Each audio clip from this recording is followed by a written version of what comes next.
वंदे मातरम का जब मसला पेश आता है, जब ये कहा जाता है कि आपको ये जबरदस्ती गाना पड़ेगा, इस आड़ में, मुसलमान को दबाने की आड़ में आप अपनी नालायकी छुपाना चाहते हो और इस मुल्क में राज करना चाहते हो, उसकी कुर्बानी बनाना चाहते हो मुसलमान को, और मुसलमान इस बेगैरती का कुर्बान कभी होगा नहीं। हमने इस मुल्क की आजादी के लिए भी खून दिया है और इस मुल्क में आजादी को बचाने के लिए भी अगर खून देना पड़े हम देंगे।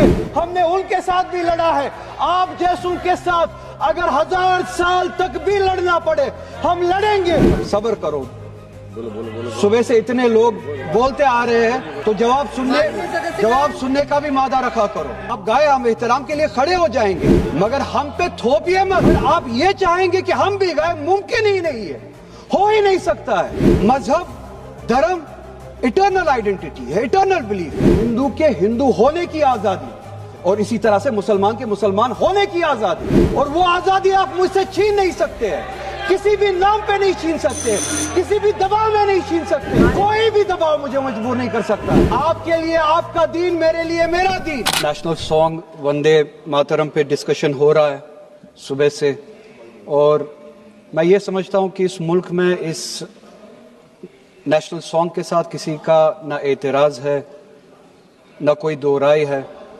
एहतराम है हर किसी का इस सॉन्ग को लेके, मगर मसला सिर्फ तब पेश आता है जब जो तकरीरें सुबह से इस तरफ से हुई, बीजेपी की तरफ से और लाइक माइंडेड जो इनकी पार्टीज है, जब ये कहा गया कि हिंदुस्तान में रहना है तो वंदे मातरम गाना है। ये कहा गया कि आप तभी इस मुल्क के बाशिंदे हो जब आप ये गाना गाओगे। एतराज तब शुरू होता है। आप वंदे मातरम को नेशनल सॉन्ग मानते हैं, हम सब मानते हैं, आप गाते हैं, हम नहीं गा सकते हैं। इसकी एक वजह है, और उस वजह की आजादी हमें इस मुल्क के आईन ने ही दी है।